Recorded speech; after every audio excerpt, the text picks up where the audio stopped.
आजपासून श्रावण महिन्याची पवित्र सुरुवात झाली आहे आणि या खास महिन्यात आपल्याला महादेवाच्या पूजेचे विशेष फळ मिळावे म्हणून मी आज घरी सोप्या पद्धतीने बर्फाचे शिवलिंग कसे तयार करायचे आणि त्याची पूजा कशी करावी, बेलपत्र वाहण्याची योग्य पद्धत कोणती हे पाहणार आहोत.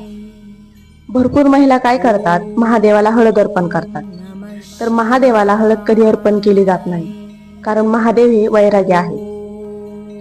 बेलपत्राच्या पानावर आधी ओम लिहून घ्या आणि त्यानंतर जी गुळगुळीत बाजू असते ती नेहमी खाली म्हणजेच शिवलिंगाच्या दिशेने ठेवायची.